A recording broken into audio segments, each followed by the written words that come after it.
Sejam bem-vindos a mais uma aula de ciências. Eu sou a professora Isabela Gonçalves e hoje vamos falar sobre células. Vamos lá? Você já parou para pensar o que uma bactéria, um fungo, um animal, uma planta e um protozoário têm em comum? Sim, todos são seres vivos, mas o que define de fato é a presença da célula. A célula será a unidade básica de todo ser vivo. Ela vai ser o componente principal.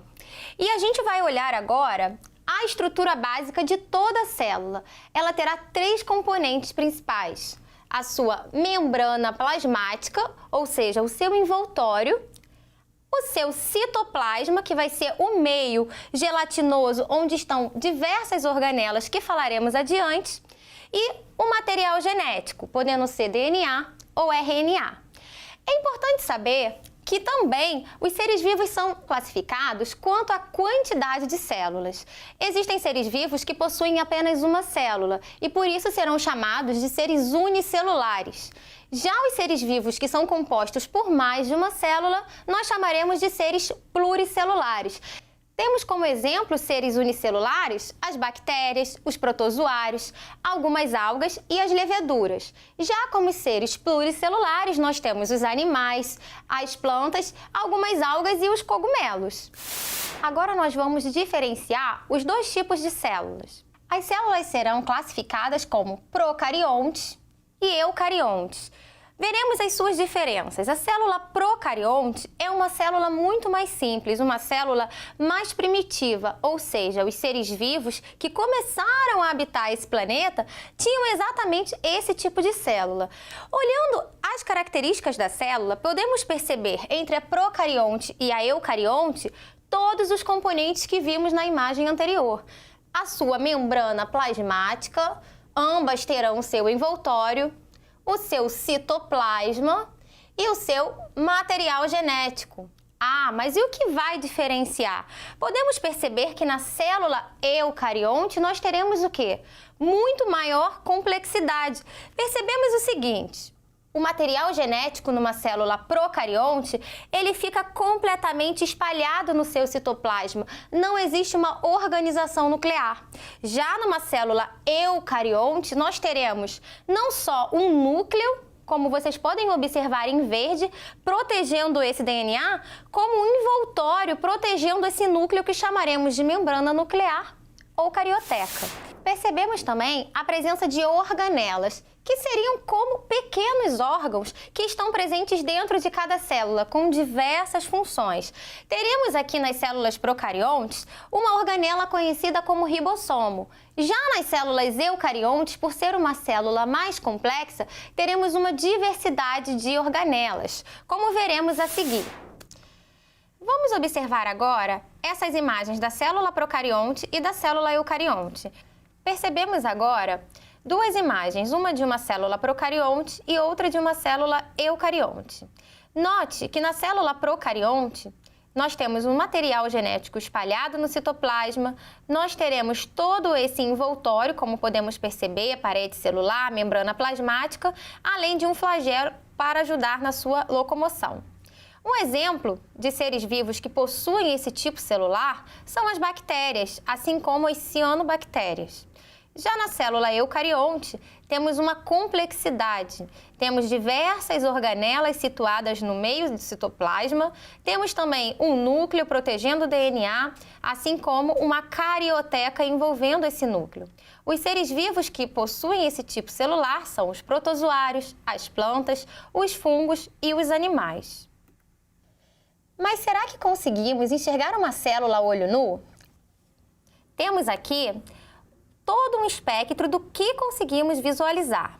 Temos o ser humano, aqui com 1 metro, temos a maçã, a abelha e todos os outros organismos e estruturas. Note que o espectro do olho humano, ele consegue observar até mesmo o quê? Um pelo. Agora, se eu quero observar uma célula, uma bactéria, ou até mesmo um vírus, eu vou precisar de um outro equipamento com um poder de precisão e aumento maior para visualizar essas estruturas e organismos pequenos. Note que temos aqui o espectro dos microscópios ópticos e eletrônico. Quanto menor for o organismo ou a estrutura, maior aparato tecnológico vai ser exigido. Mas para enxergarmos uma célula, basta um microscópio óptico que temos aqui e é isso que veremos agora. Mas como será que observamos uma célula? Bom, aqui temos um microscópio, já falamos sobre ele, porém, para visualizarmos a célula, temos que colocar dentro dessa estrutura chamada lâmina com a sua amostra junto com uma lamínula. Vamos fazer aqui uma experiência. Imagina que nós queremos observar células da nossa mucosa. Podemos colocar um cotonete, como observamos na imagem, ou até mesmo um palito de sorvete. Após colocar a sua amostra na lâmina e fechar com a lamínula, colocaremos para observar em uma das lentes do microscópio. Logo em seguida, teremos aí o quê? A visualização das células da sua mucosa bucal.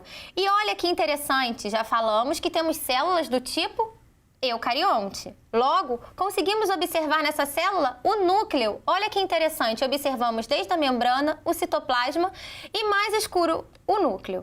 Agora abordaremos a diversidade de células. As células eucariontes, elas vão se diferenciar em diferentes formas e funções. Temos aqui a célula do sistema nervoso, conhecida como neurônio.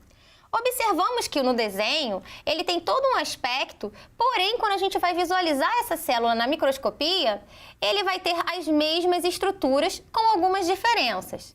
É importante saber que esses desenhos eles retratam a realidade, mas de forma que simplifica a visualização. As células elas não vão ser coloridas como aparecem nos desenhos, serão, na verdade, coradas com corantes específicos para cada visualização. Temos aqui as células musculares. Note que no desenho são feixes, bem delimitados. E aqui a histologia, ou seja, a imagem do tecido muscular. Note também que conseguimos perceber em roxo o núcleo de cada célula. Além disso, temos os nossos elementos do sangue, aqueles mesmos de quando a gente faz um exame conhecido como hemograma.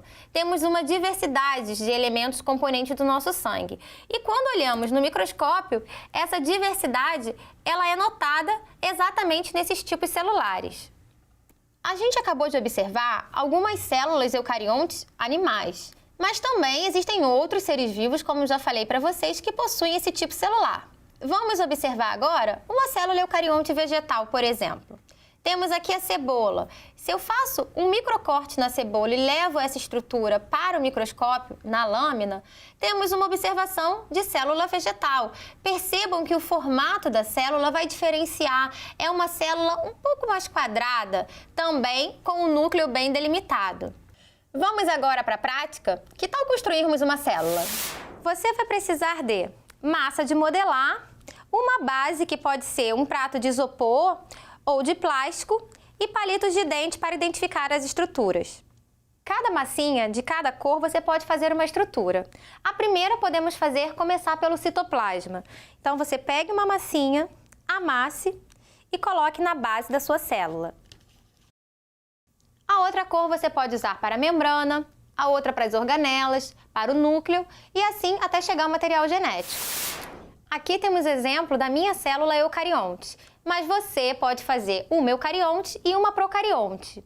Não se limite só à massa de modelar. Vamos ver outros exemplos que vocês podem construir uma célula?